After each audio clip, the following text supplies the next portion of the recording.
Okay, let's dive right in.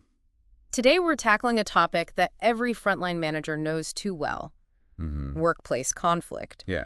But here's the twist.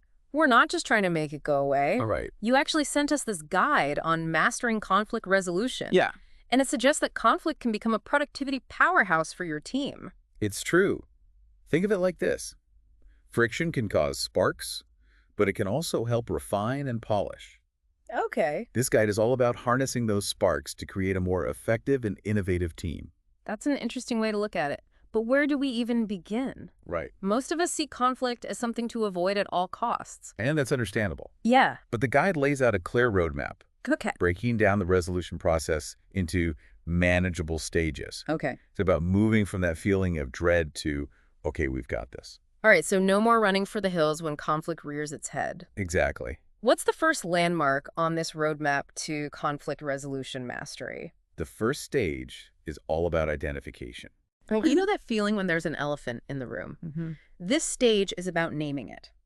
Okay. The guide emphasizes that ignoring a problem rarely makes it disappear. Right. In fact, it usually just magnifies it. It's like that saying, a stitch in time saves 9. Exactly. Address it early, prevent a bigger mess later. Right. But as a frontline manager, how do you create an environment where those issues are brought up before they become elephants? The guide suggests regular temperature checks with your team. Okay.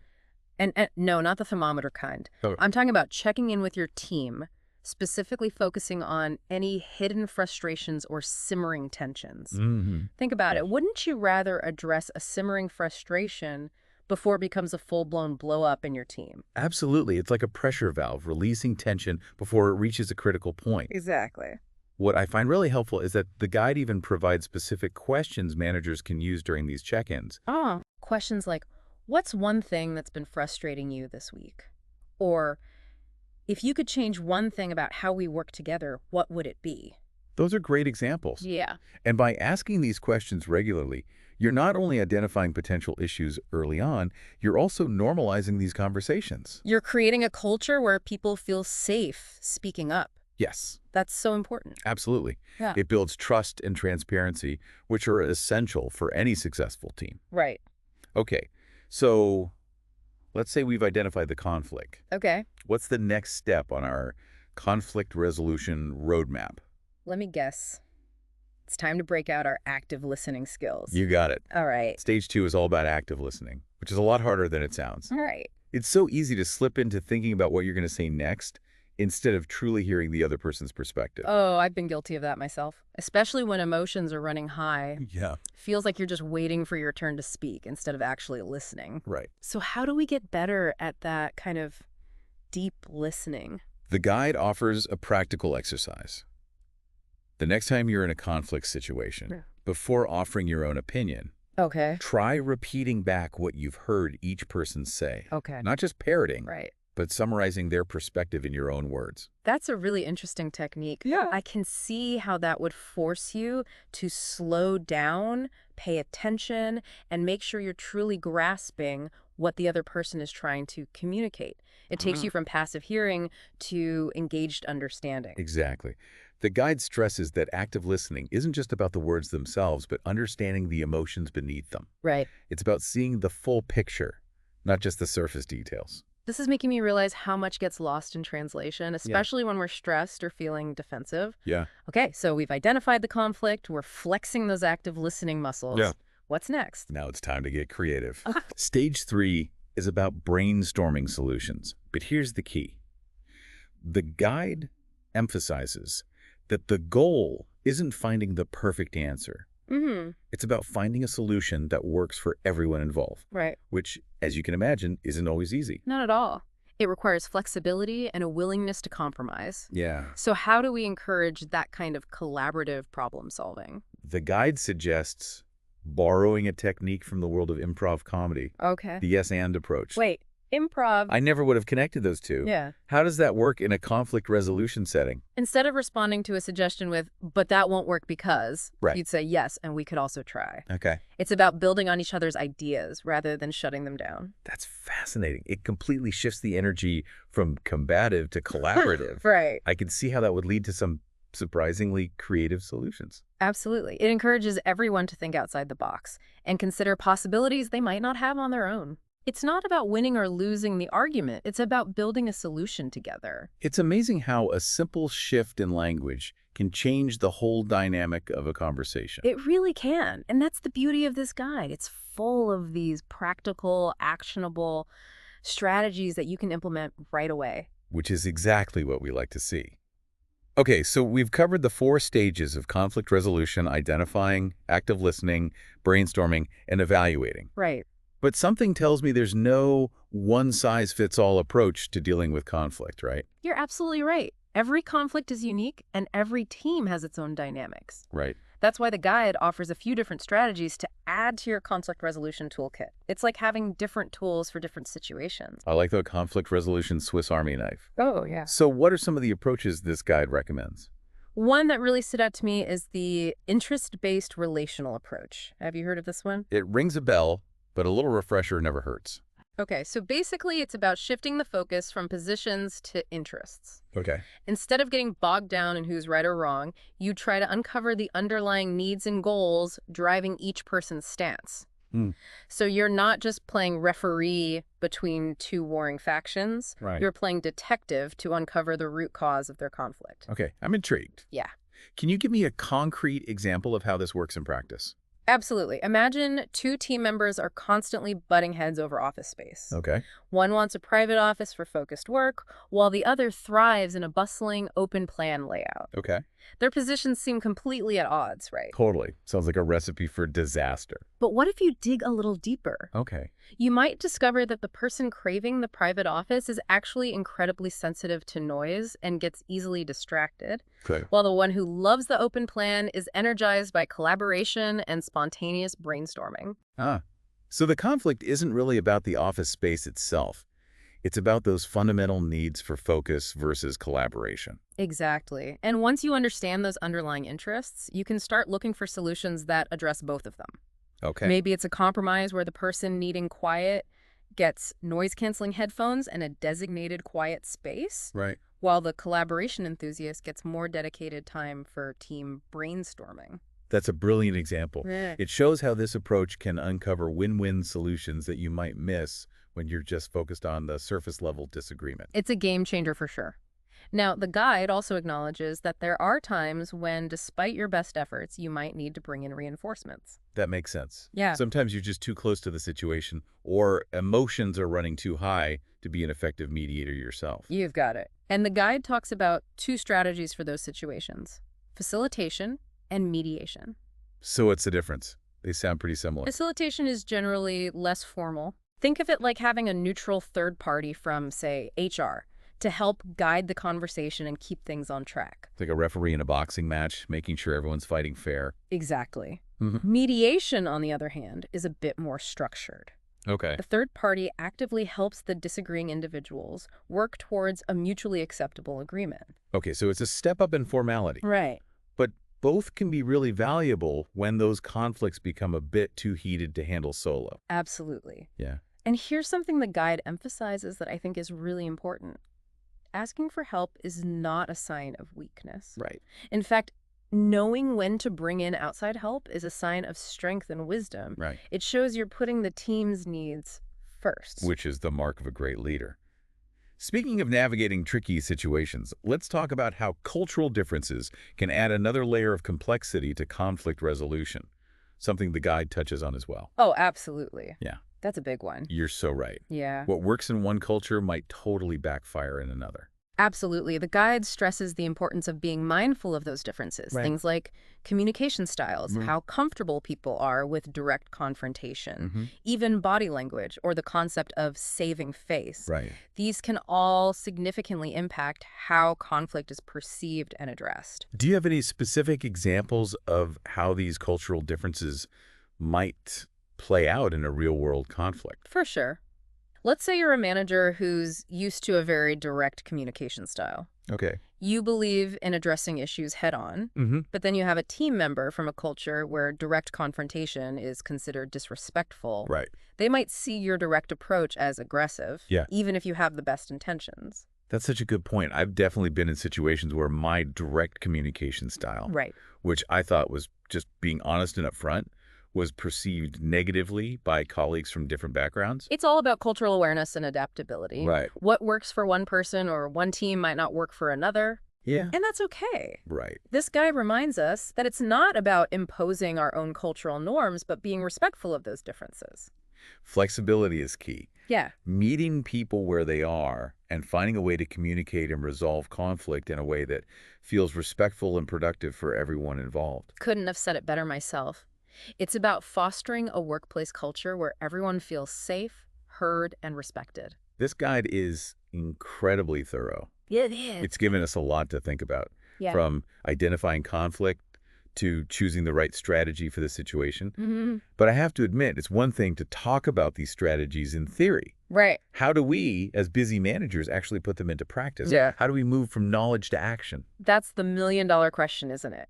And thankfully, the guide doesn't leave us hanging. Okay. It offers concrete steps managers can take to implement these principles within their teams. Okay, I'm ready to take notes. Hit me with those actionable steps. The first step, Okay. and this might seem obvious. Okay. But it's often overlooked. Okay. Is setting the stage. Okay. From day one, communicate to your team that addressing issues head on is not only acceptable, Mm-hmm. but it's encouraged. Right. Make it clear that you value healthy conflict resolution.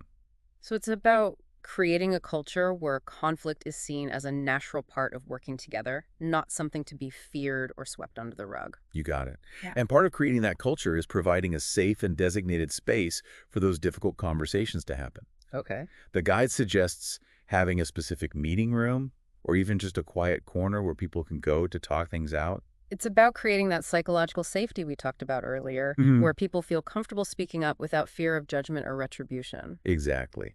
The guide also emphasizes the importance of establishing clear ground rules for how conflicts will be handled.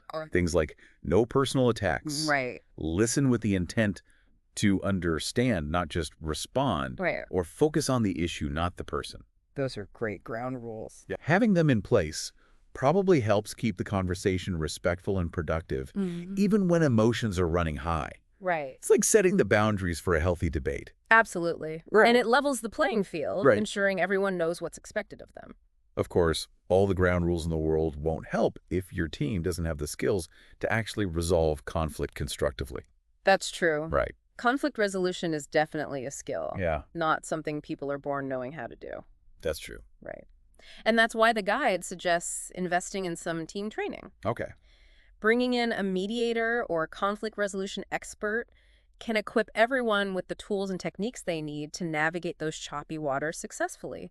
They'll have a framework for approaching these situations. I love that idea. Yeah. It shows your team you're serious about creating a positive and productive work environment. Mm-hmm. It's not just lip service. You're actually investing in their growth and development. And remember, actions speak louder than words. Right. The guide stresses the importance of leading by example. Yeah. As a manager, you set the tone for the entire team. So if you, as the leader, are constantly avoiding conflict, or even worse, handling it poorly, your team is going to pick up on that. Exactly. It's about walking the talk. Right. If you've established ground rules, stick to them. Yeah. If you're asking your team to practice active listening, Right. model that behavior yourself. Be the change you want to see. Right. And finally, and this might seem small, but it's crucial, the guide emphasizes the importance of follow-up. That makes a lot of sense. Just because a conflict seems resolved in the moment doesn't mean it actually is. Exactly. Right. Resentment can fester under the surface. Exactly. The guide recommends checking in with the people involved a few days, maybe even a week later, Okay. to see how things are going, address any lingering concerns, and ensure everyone's still on board with the solution. It's about making sure those resolutions stick and that people feel heard even after the initial conversation. You got it. And use those follow-up conversations as opportunities for learning and growth. Right. The guide even suggests keeping a record of conflicts and their resolutions so you can start to identify patterns and improve your team's approach to conflict over time. That's a fantastic idea. Yeah. It turns those conflicts into valuable learning experiences that can benefit the entire team in the long run. Exactly. Now, I know we've talked a lot about the qualitative benefits of conflict resolution, Right. things like better communication and stronger teams. Mm-hmm. But let's talk about the elephant in the room. Or maybe we should say the ROI in the room. I like where you're going with this. Let's talk numbers. Okay. Because I have a feeling some managers might be listening to this thinking, this all sounds fantastic in theory, but I'm already drowning in my to-do list. Right. Do I really have time for this? It's a valid concern. It is. Time is precious, especially for frontline managers. Absolutely. Right. But here's the thing. Investing in conflict resolution isn't just about creating a nicer, more harmonious workplace. It's about boosting your team's productivity and your company's bottom line. Right. And that's something everyone can get behind. So it's not just a nice to have. Right. It's a need to have if you want to create a high-performing team. Exactly. Think about all the time and energy wasted on unproductive conflict in the workplace. Oh, yeah. It's staggering. I can only imagine. It's like a slow, silent drain on your resources. Precisely. And that's time and energy that could be channeled into actual work, Right. into innovation, into achieving your team's goals. Mm-hmm. By investing in conflict resolution, you're freeing up those resources. So you're actually becoming more efficient, not less, by dedicating time to this. Exactly. Okay. The guide even cites studies linking effective conflict resolution to reduced employee turnover. Wow. Increased productivity, higher levels of innovation, and a more positive company culture overall. Wow. These are tangible bottom-line benefits. Those are some pretty compelling reasons to prioritize conflict resolution, even when it feels like you don't have a minute to spare. Yeah. It's an investment that pays off in multiple ways. It really does. Yeah. It all comes back to that idea we talked about earlier. Shifting your mindset from conflict is bad to conflict, when handled well, can actually make us stronger. Right. And that's a powerful shift for any manager to make. It's like turning what we often see as a liability into a strategic advantage. Exactly.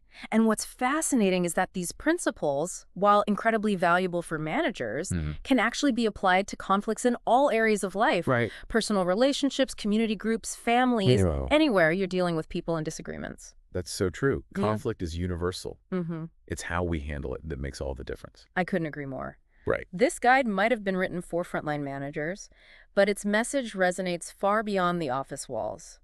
Conflict doesn't have to be destructive. In fact, it can be a powerful catalyst for growth, innovation, and stronger relationships, no matter the context. That's a really empowering message to end on. Okay, before we wrap up, I want to circle back to something you mentioned earlier about this being a journey, Okay. a process of continuous improvement. What's one piece of advice you would give to those managers who are just starting out on this path of becoming more conflict competent? That's a great question. I think the most important thing is to approach this with a spirit of curiosity and a willingness to learn. Okay. Don't be afraid to make mistakes because they're inevitable. Right. In fact, see them as valuable learning opportunities. Give yourself permission to experiment, to try different approaches, and see what works best for you and your team. It's like building any new skill it takes. Practice, patience, and a healthy dose of self-compassion. Absolutely. Be kind to yourself, be kind to your team, and celebrate those small victories along the way. Every step you take towards becoming a more conflict-competent leader is a win for you, your team, and your organization. Love that. Okay, I think it's time for us to land this plane. Okay. But before we do, I want to leave our listeners with something to ponder. A little something to spark their own deep dive into the world of conflict resolution. Sounds good to me. What do you have in mind? Well, the guide talks a lot about reflecting on past conflicts as a learning tool. Right? So here's a challenge for our listeners. Think back to a recent conflict you experienced at work, or even in your personal life. Okay. How did you approach it?